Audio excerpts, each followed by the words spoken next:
Good evening. We present the news summary.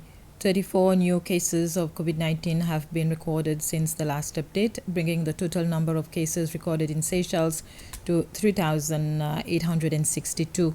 All samples of the 34 new cases have been taken on the 20th to 22nd of March. There are 8 foreigners and 26 Seychellois. There are 545 active cases in the country so far. 94 patients have been discharged. President Wibble Ramkalawan is back in the country from a 3-day official visit to Qatar. The visit was on the invitation of the Emir of the State of Qatar, Sheikh Tamim bin Hamad Al Thani. Speaking to the media at the international airport at Port Laru, President Ramkalawan said in his discussions with Sheikh Al Thani, they talked about cooperation and exchange in areas such as tourism, budget support, trade and investment. During the tete-a-tete, we discussed on budget support for Seychelles, the construction of an isolation center at Victoria Hospital, and the possibility of having a health center at Ansoyal, one which has been talked about for quite some time. On their side, they talked about Seychelles granting them fifth freedom, and this basically means the possibility for Qatar Airways to be able from Seychelles to go to other parts of Africa, especially to carry both passengers and cargo. This is something which will be discussed with the aviation authorities, and personally, I've already started talking to them. Personally, they feel that this in fact will help Seychelles, because there are certain African countries where we do not have any links. But at the same time, it is very important for us to be able to protect the routes that our national airline undertakes. So, for example, South Africa. We have to be careful about protecting the South African route, about protecting the Mauritius route when it reopens. We also talked about investment, and I will expect that soon there will be a delegation from the state of Qatar coming here to meet with the Chamber of Commerce, to meet with government, the entrepreneurship ministry of Mrs. Devika Vidot, so that they look at all possibilities. They have the funds. We have some of the facilities. So we'll see how it can be a win-win situation for both states. All in all, I would say it was a very fruitful mission. We have established the links. Now it's a question of the two countries seeing how we can move forward.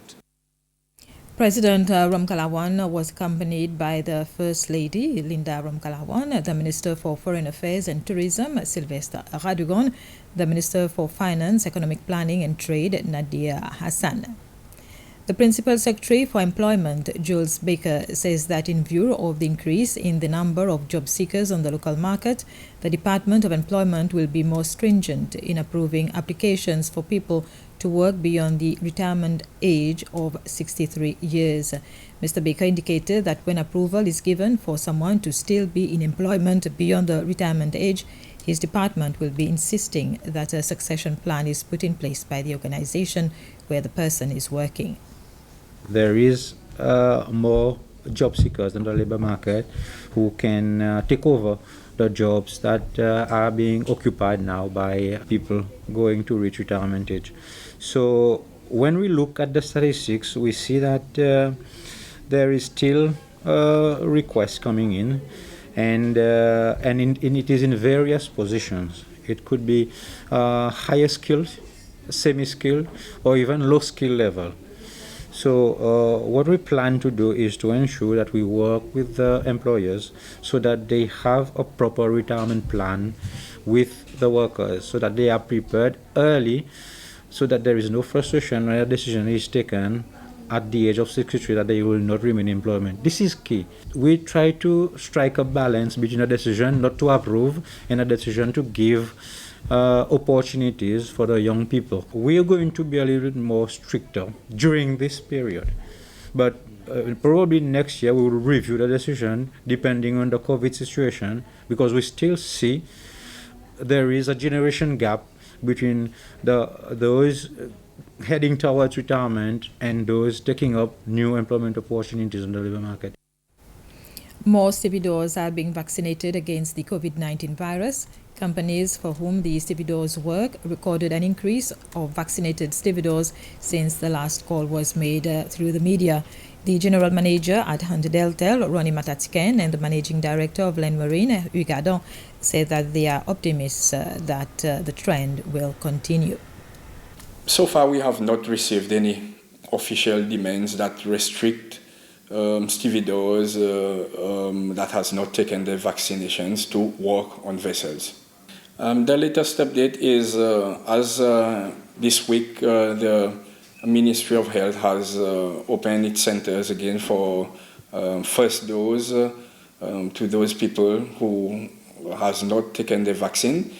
Therefore, as a company, we have ensured that our staff pass these informations to the stevedores and encourage them to go and take the vaccines as being prescribed by the Ministry of Health.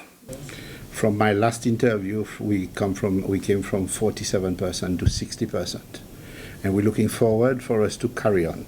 I had put a target of the 1st of May, which probably we will not complete, but there is an effort. We've put notices, we've advised our stevedores, and also our few permanent staff to also carry on in the vaccination program.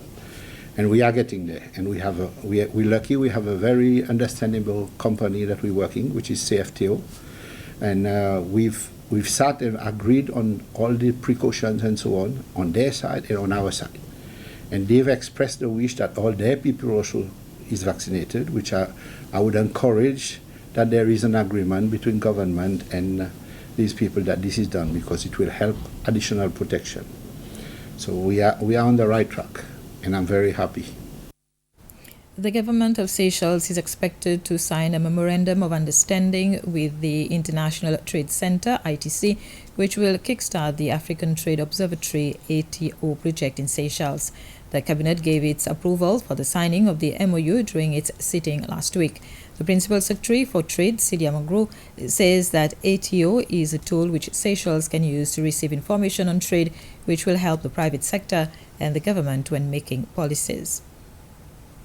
The Vice President will be signing because this covers a lot of stakeholders, and therefore the Vice President, as in his capacity as the Minister responsible for the ICT, will be signing. This will assist government and private sector to have more information on the different trade opportunities and to collect trade data from different countries. Like I said, it's a pilot project, but Seychelles wanted to come in first as one of the first countries so that we can benefit, and it will assist also the private sector. Because we'll be meeting with the private sector to get their inputs on what markets they would want us to negotiate on their behalf. So with this tool, it will provide them with a bit more information on what they can buy or sell in different countries on the African continent, and it will help us also to know what they would like from these markets. And this was a news summary. Thank you for your attention.